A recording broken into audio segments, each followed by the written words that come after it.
Welcome to our latest episode of Host Guest Tester Hospitality Podcast. I am Krupa Joshi, and in this episode, I am gonna show you about evolution and growth of the hotel industry in India.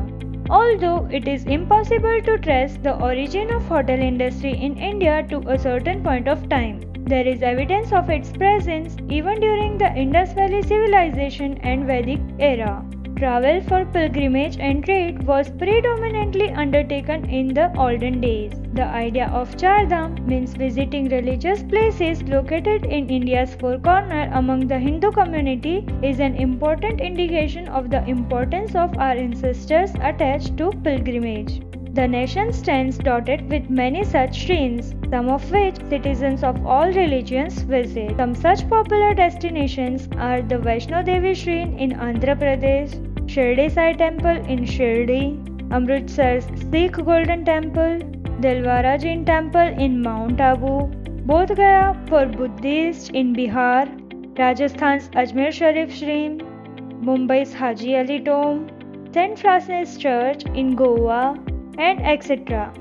Ancient texts and literatures as well as Hindu myths have many traveling and lodging facilities provided by the authorities of those days for traveling pilgrims and traders.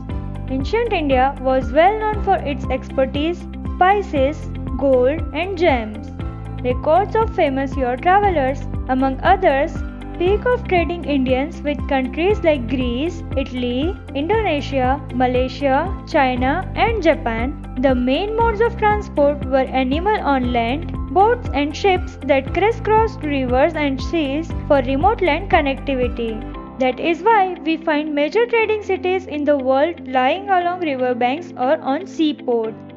The origin and evolution of the country's hotel industry can be defined broadly in the following three periods. First is ancient and medieval era, which is from Indus Valley Civilization to AD 1600. Second is colonial era, which is from AD 1601 to AD 1947. And third is modern era, which is from 1947 onward. So let's begin with ancient and medieval era, which is from Indus Valley Civilization to AD 1600. The beginnings of the hospitality sector in India are rooted in the Atithi Devo Bhava Hindu philosophy, which implies that the status of God is to be granted to an unannounced guest. While it is not clear when hospitality emerged as a commercial activity in ancient India, there is evidence of traveler and guest accommodation facilities, albeit not as organized as we see them today. During those times, the lodging houses were known as dharmashalas. In Sanskrit, the dharma means religion and shala means school. It is believed that dharmashalas, the resting places for pilgrims, originated in village chopals, which served as a meeting ground for villagers to plan and discuss various social welfare and development steps.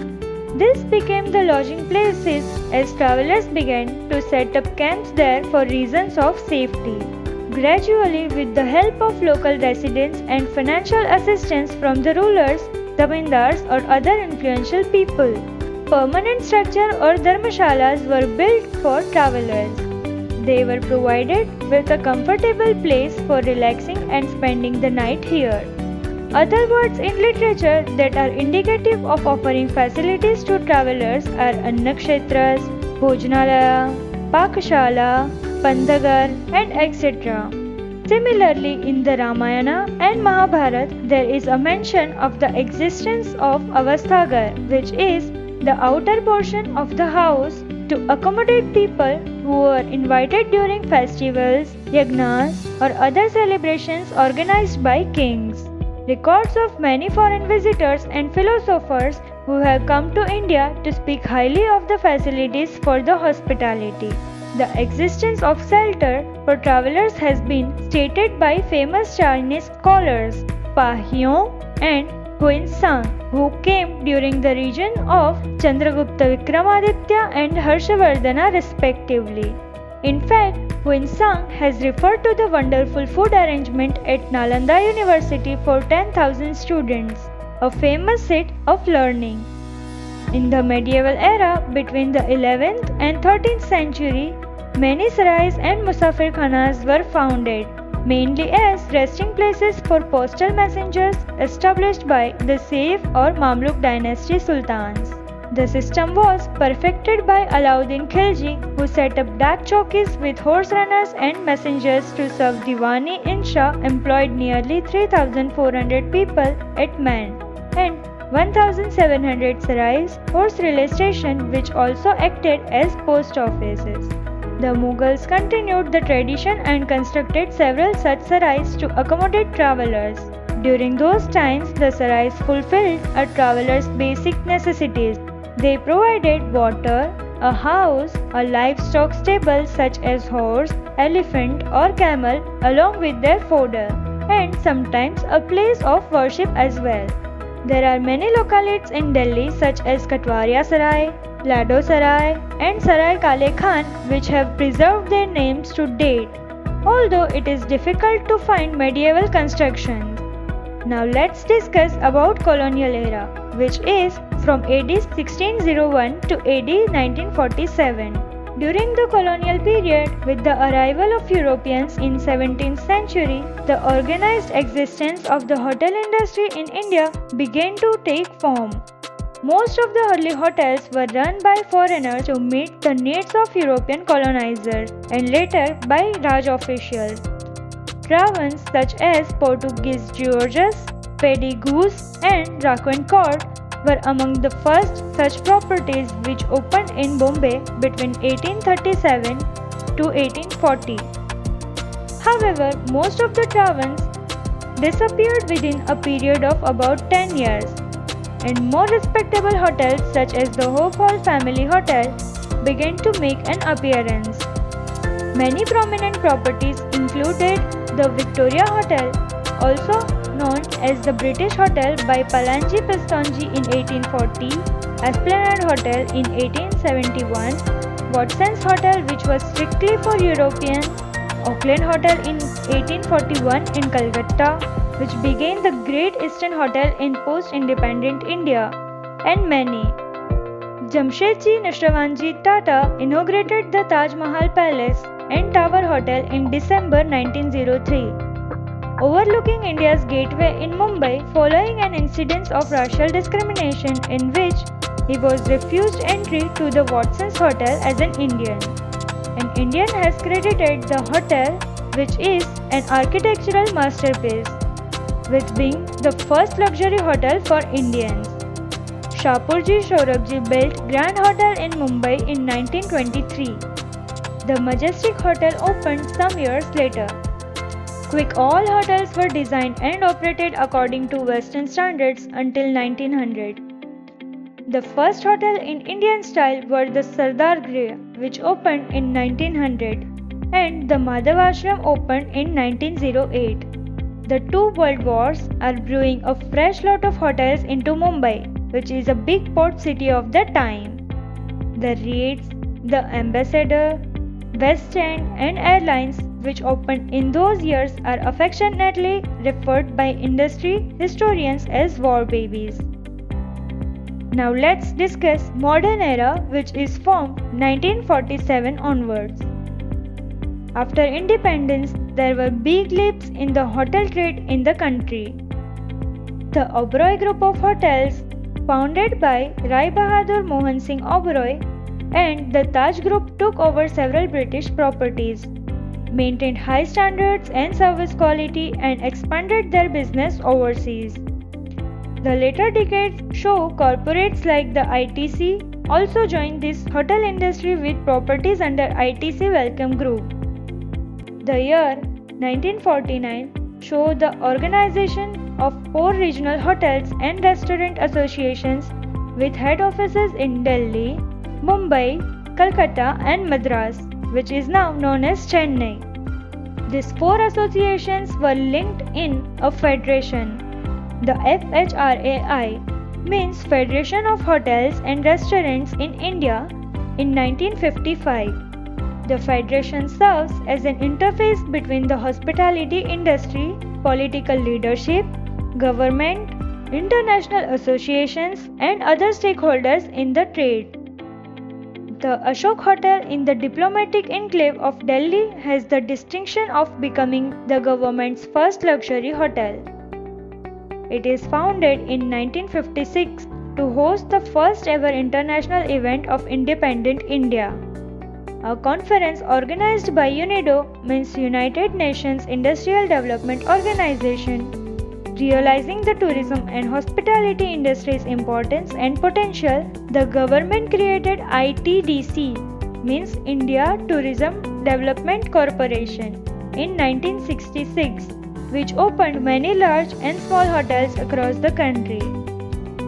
ITDC's most popular phase is the Ashok Group of Hotels, which offers a wide range of services related to hospitality. Over the few last decades, various well-known international hotel chains have come to India. Those include Hyatt Hotels and Resorts, Marriott International, Intercontinental Hotels and Resorts, Hilton Hotels, Four Seasons Hotels and Resorts, and so on all over the world. Now, if we talk about current scenario, then the liberalization of the Indian economy has provided a boost to the hotel industry in a big way, leading to a sharp rise in the number of the inbound and domestic tourists in the last 2 decades. While the main focus of the international traveler has shifted from seeing the Taj Mahal in Agra and sunbathing on Goan beaches for doing businesses with one of the world's fastest growing economies.